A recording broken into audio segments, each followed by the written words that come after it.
O Brasil votou num corrupto, o maior corrupto da história do país. Mas será que foi mesmo assim? Há muitos indícios e muitas coisas mal explicadas. Eu vou começar talvez narrando o início dessa história toda, e para mim o ponto central. Há cerca de 3 anos começou um embate do TSE e do STF com o atual presidente Bolsonaro. E nesse embate entrou em causa, obviamente, a libertação de prisioneiros condenados por corrupção. Começou a se libertar o Zé Dirceu, depois se fez uma chicana jurídica para libertar o Lula ladrão. E isso aconteceu justamente se aproveitaram do momento da pandemia, no qual as pessoas não iam para a rua para protestar contra a libertação de dois corruptos, dos maiores corruptos da história do país. E por que isso aconteceu nesse momento? Porque o STF, os políticos, sempre na história do Brasil esperaram pelo momento em que as pessoas estão desatentas para passar as pautas bombas, digamos assim, as coisas prejudiciais para o país, a defesa da corrupção. Sempre foi assim, teve muitas coisas bizarras que passaram durante a Copa do Mundo. Teve muitas coisas bizarras e envolvendo libertação de corruptos que passaram durante o carnaval. E obviamente o período da pandemia não ia ser diferente. Eles aproveitam esses momentos no qual eles não podem sentir repercussão pública e que as pessoas não podem protestar para passar todas essas pautas para destruir o Brasil. E não foi diferente dessa vez. Aproveitaram-se da pandemia para passar todas as pautas bombas, né? Desde o dito orçamento secreto, que agora voltou a ser emendas de relator, né? Sempre foram emendas de relator e foram inventados se falar de orçamento secreto só para tentar pôr uma alcunha negativa para o governo Bolsonaro, que não foi ele que passou isso, não foi o Congresso. Mas enfim, tudo isso acontece sempre nesses momentos, não é por acaso. É tudo proposital, é calculado para ser nesses momentos. Então, eles libertaram os corruptos todos, que estavam presos pela Lava Jato, absolutamente todos estão livres da Lava Jato já, é, menos de 4 anos depois do início de todo o processo. Para vocês verem o quão absurda é essa situação. Então, fica aquela velha regra, né, de que quem vai preso no Brasil é o ladrão de galinha. Os grandes corruptos não vão presos e, além disso, são liberados para concorrer. E esse foi o grande primeiro problema que aí alguns dizem, nós devíamos ter enfrentado isso na época. Eu disse, estava todo mundo preso em casa. Pensem, raciocinem um pouco. Estava todo mundo preso em casa, como é que vocês iam enfrentar? Ninguém ia sair na rua para fazer protesto. Iam ser acusados ainda de genocidas, tá fazendo protesto enquanto tá tendo uma pandemia. Então teve toda uma circunstância muito especial para que eles soltassem isso. Pensaram assim, esse é o momento ideal, ninguém vai sair na rua protestar e a gente vai passar desapercebido por isso. E aí aconteceu.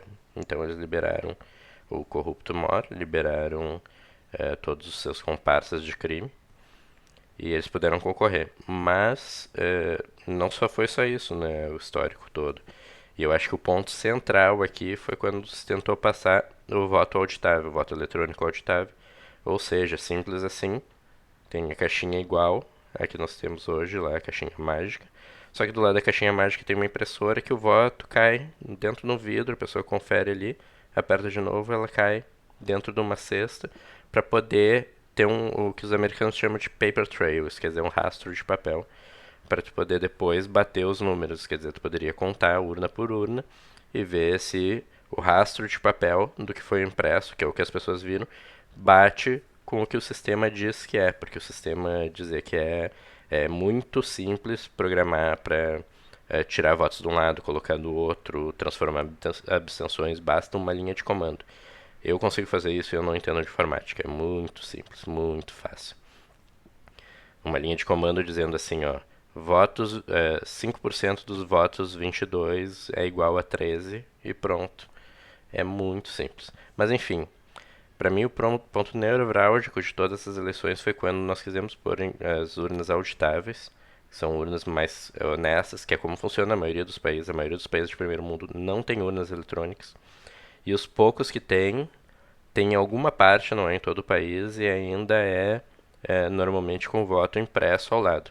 E aí fizeram uma fake news, a maior fake news da história pra mim, assim, dizendo que isso era uma volta ao papel escrito e que isso era um retrógrado. Na verdade, não tem nada a ver com volta ao papel escrito, não ia ter cédulas escritas. Isso era um fake news total. E, obviamente, ninguém do judiciário puniu essa fake news porque era o próprio judiciário a fazer essa fake news. E isso, pra mim, é o mais absurdo. Mas por que o judiciário e o STF estavam tão interessados em manter as urnas não auditáveis? Esse é o ponto central de tudo. E foi aí que nós perdemos as eleições, porque as urnas continuaram não auditáveis. O STF fez algo que é proibido pela Constituição, que é fazer campanha política e lobby político por uma causa.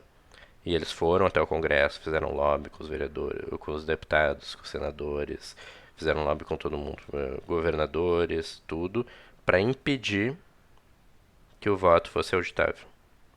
Eu nunca vi isso, a justiça querendo impedir que o voto fosse auditável. E foi aí que foi o grande golpe das eleições. No meu ponto de vista, esse é o ponto nevrálgico. Porque eu sinceramente eu não duvidava que as urnas fossem fraudadas.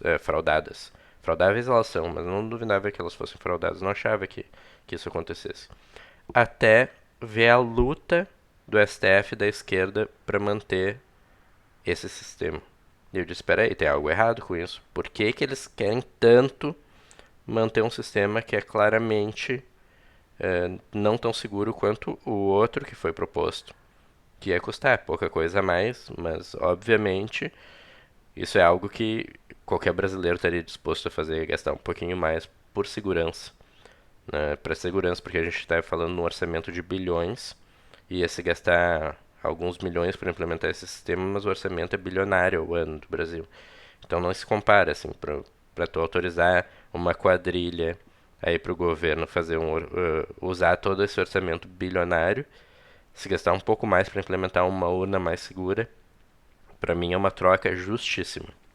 Mas enfim, por que que eles lutaram tanto? E aí que ficou na minha cabeça isso. Por que que eles lutaram tanto contra um voto honesto, auditável, validável, referenciável, é, com paper trail, como dizem os americanos? Por que a luta foi tão grande? E agora não sabemos pelo resultado. Eles não queriam que isso pudesse alterar o resultado das eleições e não deixaram. Então nós vemos coisas bizarras do ponto de vista matemático. Eu não sou um matemático, eu sou do direito, mas eu sempre fui muito bom em matemática na minha vida toda. E sempre consigo entender essas coisas com uma razoável facilidade. E foi aí que eu vi aqueles gráficos, eles não existem em nenhum outro país do mundo. Aqueles gráficos de apuração, aquelas linhas retinhas, aqueles percentuais mudando exatamente 0,2 a cada 10%. Era algo que não existia, quer dizer, 0,02 a cada 1%. Era milimétrico, assim, era retinho, era uma linha reta, eu nunca vi aquilo. Porque tu tem questões regionais, que uma região vota mais num, outro mais no outro, a contabilização das regiões, umas terminam antes que as outras. E aquilo ali foi linear, aquilo não existe, matematicamente falando. E ainda o pior de tudo, foi o ponto que as retas se cruzam, elas se cruzam exatamente no primeiro turno e no segundo turno, exatamente aos 70%. Vocês têm noção do qual é a probabilidade disso acontecer estatisticamente? É infimésima, é 1 em 1 bilhão de acontecer o cruzamento exatamente no mesmo ponto. Então, e aí eu parei para pensar em tudo isso. Por que que eles insistiram tanto em manter esse sistema inauditável? E agora nós temos claramente a conclusão, porque eles já tinham e provaram durante as eleições todas que eles tinham um candidato, o STF e o TSE, porque o TSE, na verdade, nada mais é que o STF mais um juiz, né? Porque foram 3 juízes do STF, mais um juiz que votaram todas as coisas a favor da campanha do Lula e todas as coisas contra a campanha do Bolsonaro. Todas. Podem ver o histórico aí. Todos os mais absurdos. Os outros 3 eram neutros, às vezes oscilavam e votavam junto com um lado ou junto com o outro, conforme realmente o mérito. Parecia que realmente eles estavam julgando o mérito do meu ponto de vista como jurista, assim. Mas aqueles 3 mais um, os 3 do STF mais um do TSE, estavam sempre igual e sempre juntos. Inclusive quando traía a consciência deles próprios, como disse a Carmen Lúcia, que votou a favor da censura irrestrita pelo Alexandre de Moraes, e ela disse: mas isso trai minhas próprias convicções e nós não podemos deixar que a censura volte ao país. Mas votou a favor, porque isso tudo já estava combinado há muito tempo atrás. Então, para vocês verem que as eleições do Brasil não foram uma situação fácil, não são uma situação fácil de resolver, e simplesmente o fato de terem deixado inauditáveis as urnas levanta uma suspeita que vai fazer com que boa parte da população eh, lute contra isso. Porque se tivessem posto as urnas auditáveis, pensa assim agora do outro ponto de vista, se tivessem posto as urnas auditáveis e tivesse dado esse mesmo resultado, tu acha que ia ter contestação ou não? Eu acho que não ia ter contestação ou ia ser muito menor. Agora, do ponto de vista atual que nós temos, que são urnas inauditáveis, no qual o próprio tribunal lutou para manter elas inauditáveis, é esse o ponto que nós chegamos no Brasil, que nós temos hoje. Qual é a confiabilidade desse resultado? Uma parte vai dizer que é confiável porque ela ganhou, a outra parte vai dizer que ela não é confiável porque ela não ganhou. E simplesmente isso. É assim que nós terminamos, porque não tem como nós sabermos se elas são confiáveis ou não. Se nós tivéssemos implementado um sistema confiável de votação, nós teríamos certeza. E aí nenhuma das partes teria dúvida do resultado. Então, por esse motivo bizarro que aconteceu cerca de um ano e meio, 2 atrás, foi o ponto central para mim das eleições. E pouca gente protestou, porque é uma questão mais técnica, entendem? Não é uma questão simples de entender. É uma questão técnica. Eu vi muita fake news sobre isso. Muita gente falando muita bobagem. Dizendo que era volta ao papel, escrito, que ia voltar a ter cédula marcadinha, que ia ter voto de cabresto. Nada disso. É tudo.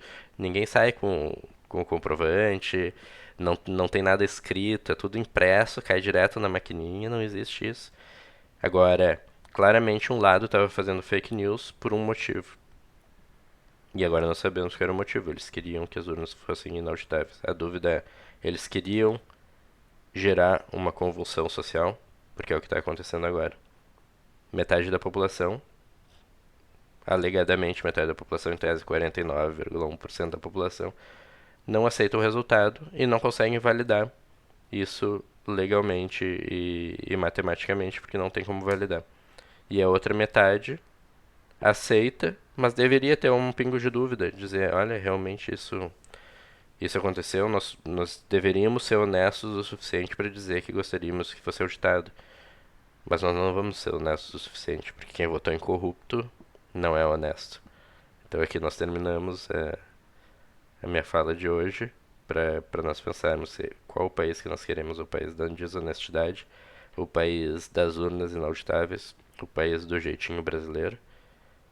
Vamos pensar um pouco sobre isso. Dê os seus comentários aqui embaixo. E se gostou desse vídeo, dê o like e se inscreva no canal. Muito obrigado.